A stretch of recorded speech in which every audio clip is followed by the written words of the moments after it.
Content of the video.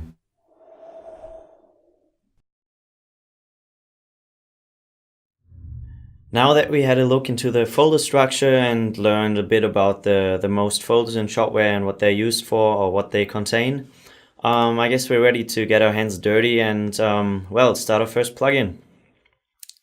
So I'm going in the custom plugins directory because the plugin we are going to be writing together is supposed to be based on the 5.2 architecture, so on our new plugin architecture, which has some pretty cool features which I'm gonna show you in the following videos. So yeah, we're gonna create a new file on the custom plugins directory, and we have to place it in the folder which is named the same as the plugin is named. So I'm gonna name the plugin Swag Startup. If you're wondering what Swag is, it has, well, two purposes. The first one is that we always have a vendor prefix for our plugins. This simply makes it easier to see where the plugins are coming from, and especially for Shopware, which is the second purpose, we are always using the Swag vendor prefix because Swag is simply an abbreviation for Shopware and AG. So yeah, we're gonna place it in the Swag Startup directory, and the first thing we create is the plugin base class, and it also has to have the same name as the plugin name and the directory. So it will be swag startup.php. So I'm hitting enter to create the file, and there's some stuff we have to set up, like the namespace.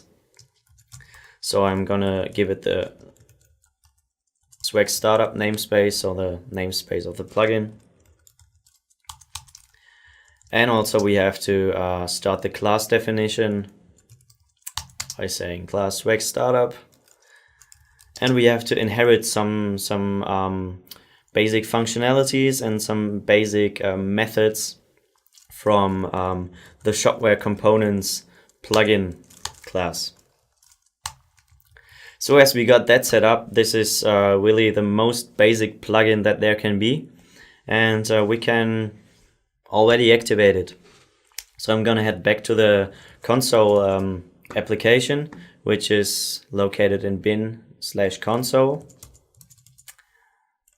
So getting back to my shell.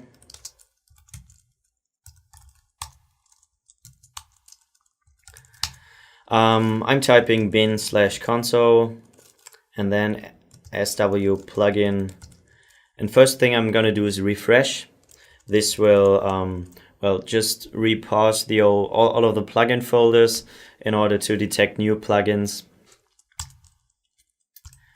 And next I'm gonna list all the plugins by typing SW plugin list. And so this way we can see it a bit better. This will show us that the Swag Startup plugin is listed underneath there. And the last thing we have to do is install it. And we can add the little activate flag in order for the plugin to be activated just after installation. Oh well, and we have to specify the name of the plugin. So I'm gonna say install Swag Startup and activate. So now we got the confirmation, and our plugin is installed. We can also head to the Shopware backend to double check this. So I have my backend located under udemy.localhost, which is my path to the Shopware installation, and then simply /backend, which is the default path for our administration. Your login credentials depend on the way you set up Shopware. So if you have used one of the installer packages, you were prompted to specify the admin credentials during installation. If you chose the way to do the GitHub or check out the GitHub repository and then do the manual build, you will have the demo credentials in order to log in for the backend. One last thing we want to do is set the language to English, and then we go to login. So to see the overview of all our plugins, which are somewhere in the Shopware plugin directories, we are heading to Configuration and then Plugin Manager. On the left, you will find the button Installed under Management. And as we head there, we will see the list of all plugins that are somewhere present within the Shopware plugin directory. So either the old or the new structure, all of them are listed on this page. As you can see, the Swag Starter plugin has been activated and has been installed, so it's listed under Installed. One thing you might have noticed that it has no pretty icon, and it still has the technical name displayed here, and it has some default version number assigned to it, which we want to change now. So yeah, this is the first time we can actually head to the developer guides. And here we want to look for plugin metadata. And we got 2 articles covering this this section. And we want to head to the 5.2 plugin system article. And you will be presented with this plugin XML, well, default contents. So the plugin XML is the default configuration file for your plugin, where you can enter things like a name which is supposed to be displayed in the backend, some version numbers, links, and authors. You could also put some license information in there, and also do things like references to plugins which are maybe required by your plugin, and things like a changelog.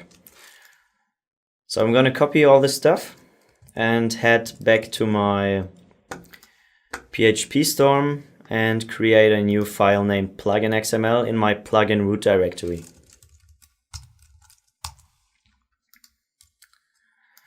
So obviously we want to have a different name.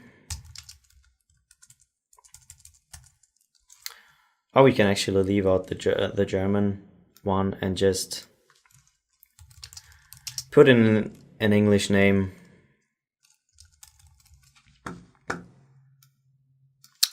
Since we're still pretty early, I'll just leave the version number as is, and we can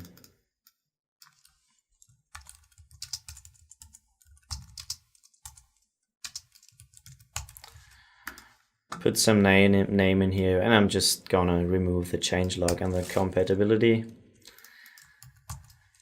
So what we've set now is a name, a version, and a author. So all we have to do now is reinstall the plugin to tell or to make Shopware parse the plugin directory for this plugin XML and restore or save it in the database in order to have it displayed in the backend afterwards. So we're gonna go bin console sw plugin uninstall swag startup. So we get the confirmation for that, and then we only have to install it again, activate, and there we go. Now I'm gonna reload the backend, because sometimes things get cached in here, and we want to be on the safe side. So I'm going back to the plugin manager, choose install plugins, and you can see that we now got the real name, the configured name displayed. The version is still the same as it was before, and we got the reference to the developer. And if we had a link in here, we would get to the link by clicking on here. So this is how you set up a general plugin configuration file. Another thing which might be useful for you is if you look at an existing plugin and hit this little edit icon here, you will get to the plugin window, more or less, plugin detail window. And if you scroll down a bit, you will find this configuration here. You can set up this plugin configuration by creating another XML file. So we're going to go back to the developer documentation and scroll down a bit. And you see right here, you see plugin configuration forms. And this section tells you how you can set up a basic plugin configuration for your plugin in the backend. So I'm going to copy this again, just for demonstration purpose. And create the config XML in the resources directory.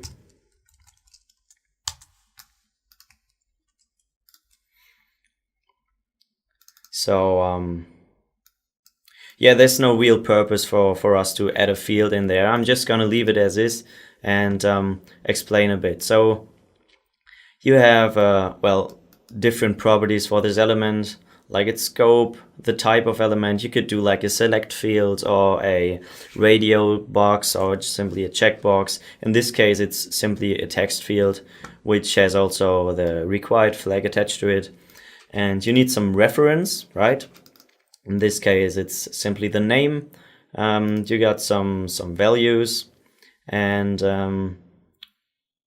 or some labels, and down here you can have like a default value and some help text which will be displayed next to the field.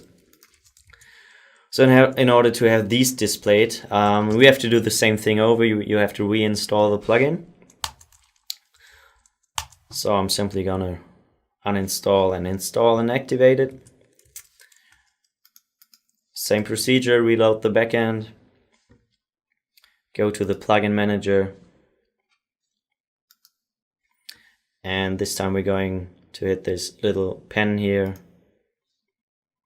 and down here you can see we have a basic configuration setup, and we can edit it.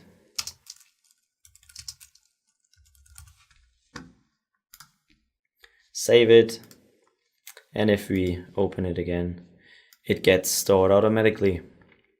So this is how you would set up a basic plugin configuration in the backend if you want to give your users a bit more individual options to configure the plugin.